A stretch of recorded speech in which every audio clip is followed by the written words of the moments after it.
Bismillah wa salatu wa salam ala Rasulullah. Pourquoi l'islam est la seule vérité? Aujourd'hui, Inch'Allah, notre frère suisse converti à l'islam, il va nous parler d'une autre nouvelle vérité scientifique dans le Coran.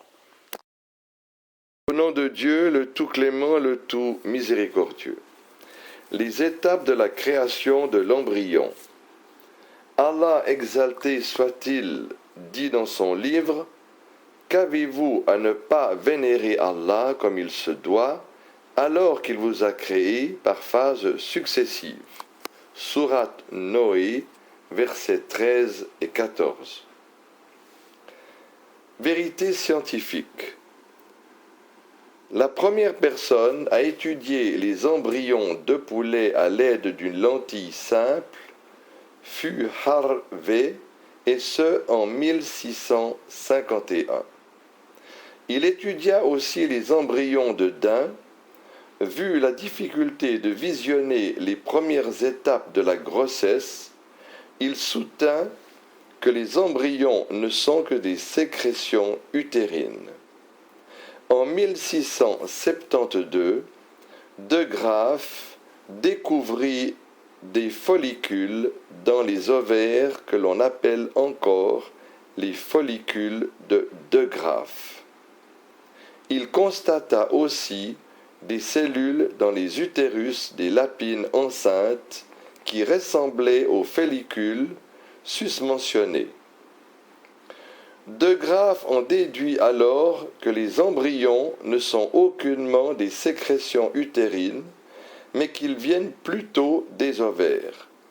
Ces créatures minuscules constatées par De Graaf n'étaient en réalité que des cavités dans les masses des blastocystes.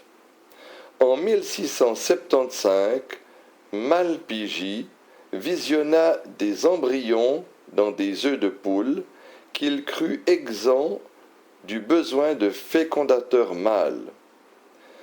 Il crut que ces embryons étaient des êtres en miniature qui croissent et qui n'évoluent point suivant des étapes. En utilisant un microscope qui était beaucoup plus performant, Hamn et Leeuwenhoek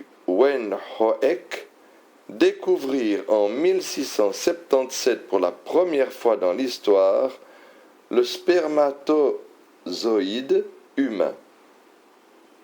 Mais ils ne comprirent le rôle réel du spermatozoïde dans la procréation. Ils crurent aussi que le spermatozoïde était constitué d'un être humain en miniature qui croît dans l'utérus sans passer au préalable par d'autres étapes de la création. En 1759, Wolff supposa l'évolution de l'embryon de masse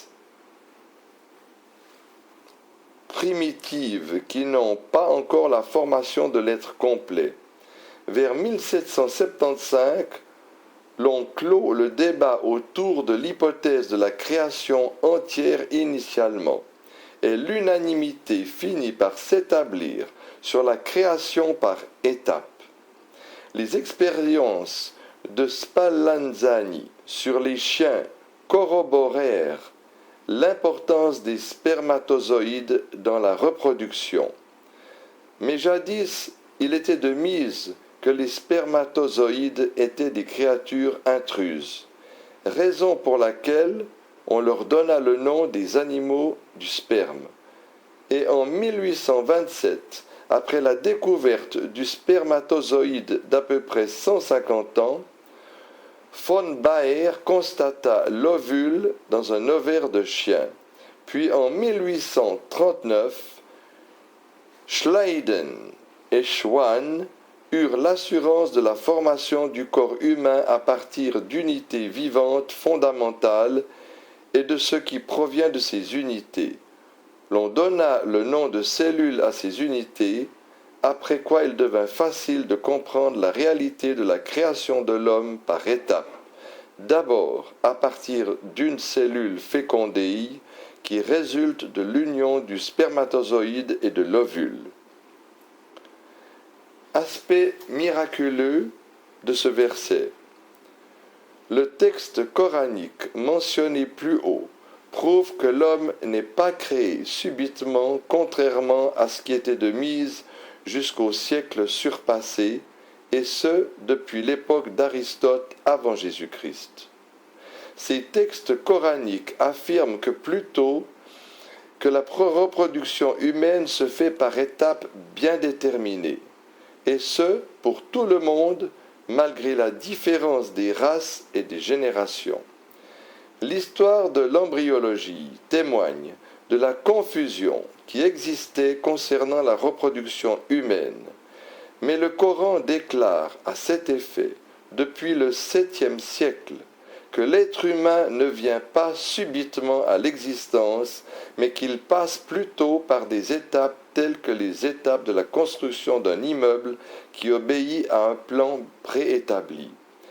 Le hasard ne saurait expliquer ces étapes préétablies mentionnées par le Coran, qui sont la preuve évidente de la sagesse, de la volonté, de l'omnipotence, de l'omniscience d'Allah.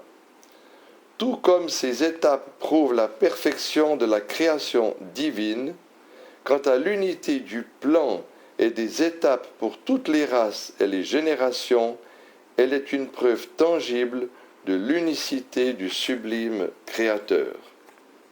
أشهد أن محمد رسول الله